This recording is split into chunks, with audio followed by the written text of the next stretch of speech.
Hello, welcome to the France 24 interview. I'm Doug Herbert. 39 years old and president. A winning bet. A lightning conquest. The morning after Emmanuel Macron's resounding victory over his far-right rival in France's presidential race, French headlines were a chorus of awe and accolades. Now, the one-time banker, who's never held elective office, has been described as the sort of torchbearer of a new politics, a politics led from the center, in which traditional parties of the right and the left are reduced to mere understudy roles. Is that too simplistic? Optimism, hope, and consensus may be the flavors of the day, politically speaking. But has the wave of populism we've seen elsewhere really crested here in France and in Europe? Is this just a temporary reprieve we're seeing right now? My guest today is Cécile Alduy. Welcome to the studios. You are a professor of French studies at Stanford University, yes, all the way over in California, far from here. But more to our purposes, you are also a very close follower of contemporary French politics, and you also have a second role here in France. I would like to really cut to the chase with you and ask you, you said earlier this month, on the eve of the election, that French voters were actually sort of disgusted and distrustful of their politicians. Yet we saw at this election, 2/3 ended up voting for Emmanuel Macron. Was this that they trusted Emmanuel Macron, or were they disgusted with his far-right rival, Marine Le Pen? Well, first, Emmanuel Macron presents himself as not being a politician. This is one of his gimmicks, is to say he is out of the system. He's not been elected before. So he appears as a newcomer. And in a way, it goes with this atmosphere of distrusting traditional politicians whom you've seen for the last 20, 30, sometimes 40 years. So the newness of Emmanuel Macron was an asset for him. And then, of course, it was a referendum against Marine Le Pen as well. Emmanuel Macron got 24% of the votes in the first round, 65% in the second. So it's a good bet that a lot of people who voted for him in the second round were trying to do a barrage against Marine Le Pen. It was that so-called, what we call here in France, the vote républicain, right? Yes, the Republican front, like the front, building this wall. that wall there. I've said, I think we've reported in the past at various times, the French have been said to be the most pessimistic people at times in Europe. They're very good at putting themselves down and oh yeah, they love it. Is there a sense, I know it sounds cliched, we say hope, optimism, confidence. Were the French just fed up with being fed up? Yes, I think there is a wider and wider segment of the population who wants to have a brighter future, who believe that it is possible, and who are, yes, fed up with the constant criticism of things are how, the way they are, but also the absence of trying to do something new. So there's a whole segment of the population who is doing really well in this new globalized world, who is in favor of innovation, creating new companies, broadening their worldviews, and they identify with Emmanuel Macron's speech, which was about looking forward, en marche. Going forward was his motto. Literally on the march, on the march. And also, en marche means it's what is working. So there's this optimism of trying things out and making things work pragmatically instead of ideologically. And so there is this element of not only a change in mood in France, but also a change in the way we approach policy. And instead of going at it with this bickering of all parties saying, my Marxist analysis says that we should do this, and rather than having this ideological lens, people are thinking, why don't we actually try to do something that's going to work, whatever the connotations left or right of this measure? When I hear you say it, it sounds great. It sounds great on paper, right? Who doesn't want to find the middle ground? Who doesn't want to find consensus? Who doesn't want to go forward? What if, though, what if you're a socialist in France, okay? And the socialists got, 6% in the first round.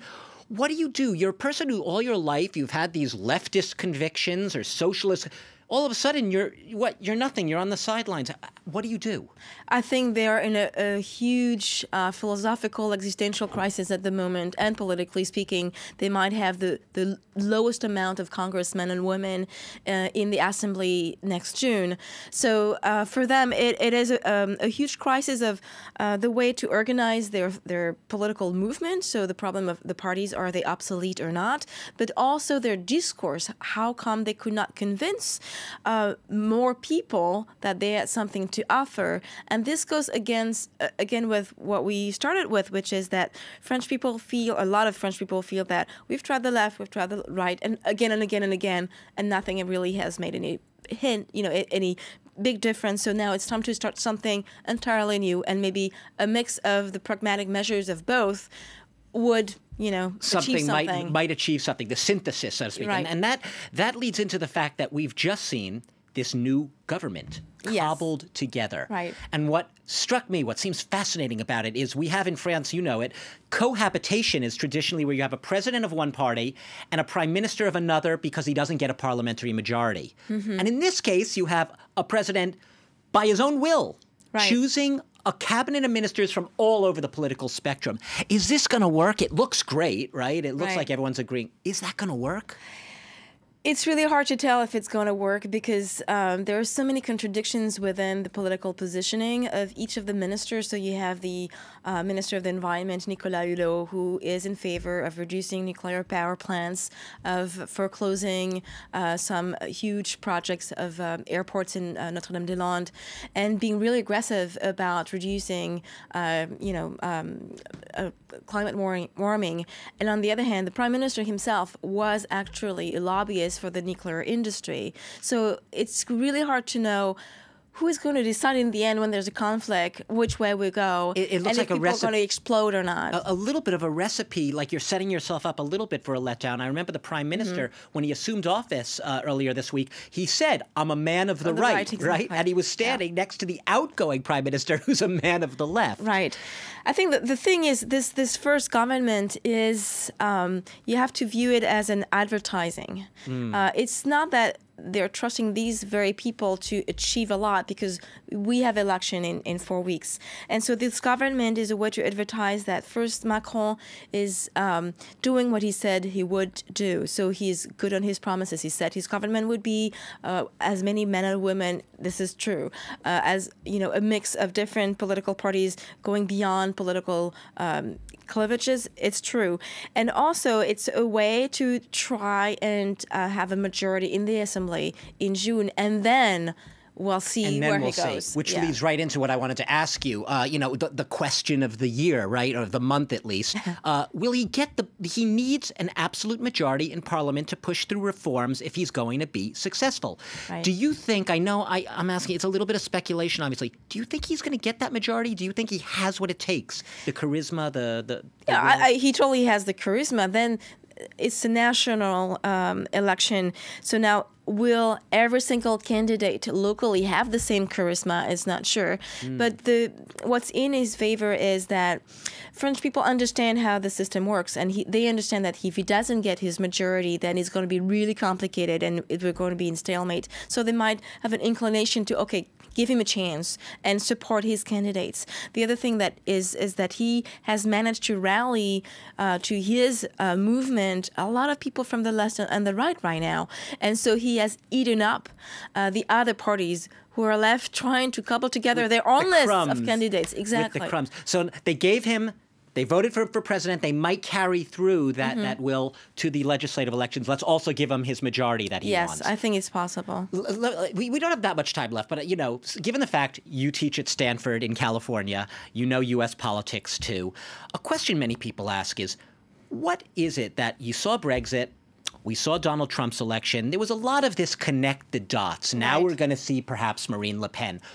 What is it about France's vote, in your opinion, that helped it to, I guess, depending on where you stand politically, helped it avert Marine Le Pen? Well, I think there are two things. There is history, And in France, the National Front is still a party associated with the darkest pages of French history. It was founded by people who were collaborationists during World War II, people who were against the independence of Algeria, people who had committed terrorist attacks against General de Gaulle, and they're very, very extreme. But the young French don't remember that, do they? They don't, and actually they vote more for Marine Le Pen than the older French people. But the older French people are more likely to go and vote actually than young people. So, so there's one, history and memory, and the second is the political system works in 2 rounds, and you don't have it's a direct election. So the first round you choose someone to your likings, but the second round you choose the person you really want to eliminate. And so there's this second chance to wake up and say, well, between those two, who is the least bad in a way? And if we had 2 rounds in the United States, maybe, and also if the percentage point was the definitive answer to who is the winner, it would have been different. In France, you have over 50% of the votes, you're the winner. That's it. And I was just going to leave with that thought, Cécile Alduy, the fact that there's the popular vote in France, right, which you have an electoral college. Some people say if there had been an electoral college in France, it might have been much, much closer. Cécile Alduy, we're going to have to leave it there, but I appreciate you coming today. Professor of French Studies, Stanford University, but obviously also a master of the French political scene, sharing some of your thoughts for us today. This is a work in progress. Thank you. Macron's government. Hope you come back quite soon to see, maybe after the legislative elections. Maybe. Okay. Thanks all of you for watching. We'll be keeping our eyes on the political landscape. Hope you do as well.